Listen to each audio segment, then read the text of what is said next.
An undercover cop, master of martial arts, starts training a school kid who accidentally discloses his location to the cartel. But when the bad guys use the kid to get to him, he must give up on his peaceful life and get his hands bloody in order to bring the boy back to safety. The film begins by introducing us to Bryant, a man that seems to be having some trouble coming in terms with his past. The man has some bad memories, which include a woman who seems to have been captured by some dangerous men. That same woman is seen in a framed picture on his counter. As it appears, Bryant is in a top shape. After he goes for a run, he practices some martial arts moves in an outdoor gym that he has probably built on his own. While he does, a young man named Oscar watches him and tries to imitate his movements. When Oscar leaves school later that day, some thugs wait for him right outside the building, and they go after him. Upon realizing that, Oscar starts running and hides behind a parked car. When the thugs drive away, Oscar continues on his own path. Bryant has been watching the scene from the inside space of a coffee shop. That night, the thugs break into Oscar's house and point a gun at him. Those guys are angry at Oscar because they believe he has disrespected them. They also mention that they would have shot him if he was not the brother of a man who is a captain of their gang. The next morning, Oscar goes to the hills again to watch how Bryant trains. This time, Bryant sees him and takes him along to train with him. Gradually, Oscar learns how to use the environment around him as a gym he can train with. While the thugs keep bothering him, Oscar learns more and more martial arts moves. Soon, Bryant becomes promoted at his job, and he also hires Oscar to work with him. Later, they continue their training. At some point, Bryant hits Oscar on his nose, and the latter moves his hand to wipe the blood. However, Bryant stops him and says to never wipe his nose in battle because it shows weakness. While they keep practicing, Oscar wonders how he can become better if he does not fight against others. But Bryant tells him he is just showing him self-defense techniques.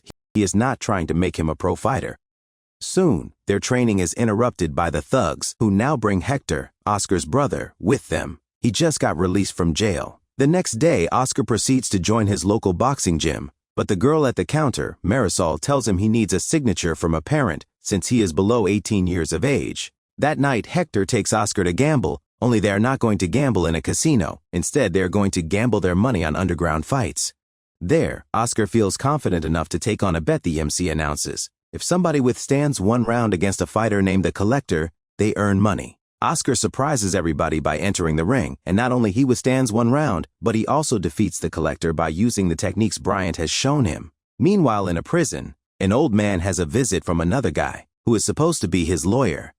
The lawyer shows the old man the video of Oscar fighting, and the old man claims there must be some connection with Bryant here. He is the only guy he knows that uses that fighting style. The old man ends the visit by telling his lawyer to find Bryant and take care of him. Some days later, Oscar and Hector visit Bryant. They want him to train Oscar to fight professionally, and they will pay him for it. Bryant tells Oscar to stay away from his brother, because he is going to get him killed. The men are caught up in an argument, and Hector threatens to pull his gun. However, Bryant has a gun on his own, and he knows how to handle himself. After making Hector drop his gun and drive away, Bryant tells Oscar to get in the car with them and never come back here. Plus, he says that if the young man wants to fight, he must do so without using the style he taught him. The next day, Oscar goes to the boxing gym with Hector, who signs him in. Two weird guys enter the gym as well, and they ask Oscar about Bryant. Eventually, their confrontation ends peacefully, and Hector tells Oscar those guys were hitmen. Oscar pleads his brother to drive him to Bryant's house because he has to warn him about these guys. Once Bryant hears about those guys, he gets worried and tells everybody to get inside the house. Seems he was right because those guys start shooting real soon. Obviously, they followed Hector's car straight from the gym. Inside the house, Bryant reveals he used to be a cop, and he took down their boss and his organization. They have been wanting him dead for a long time. Bryant gets out of the house from the backside and shoots an arrow right through one hitman's throat. The other one tries to burn the house down, but Bryant interrupts him and they start fighting. Bryant uses his unique style and he destroys the guy. Bryant wants to know who ordered the hit, but the hitman won't say a word. Bryant is very serious about it, and he literally sets the hitman on fire. Next, Bryant tells everyone they are in danger, but the bad guys won't go after them because they are only interested in killing him. Bryant will take care of the bodies, and he takes the group through a secret hatch under his house. The tunnel will lead the group to safety. As they walk, he also shares the story of the old man who wants him dead.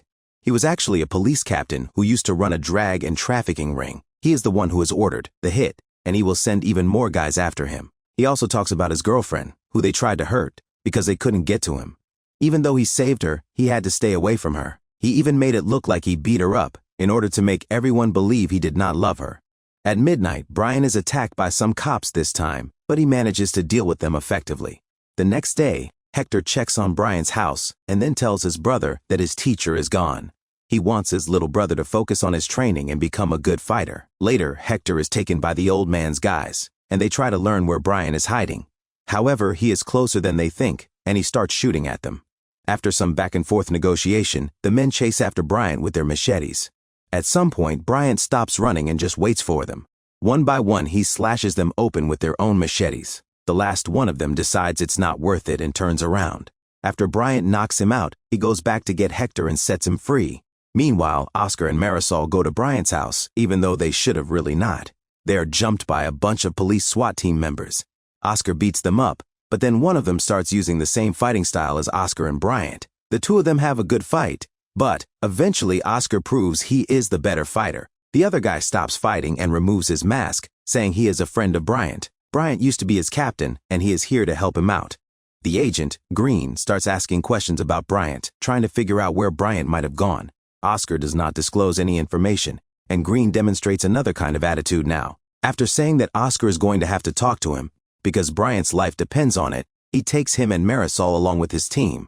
In the meantime, Bryant is driving with Hector alongside, and the latter asks him why these guys hate him so much. Hector is a gangster himself, but these guys are on another level. Bryant reveals some more info about his past, saying he went in prison as an undercover cop and infiltrated the old man's ring by being an underground fighter. Meanwhile, Green is taking Oscar and Marisol in an unknown location, which really alerts Oscar. Something is wrong.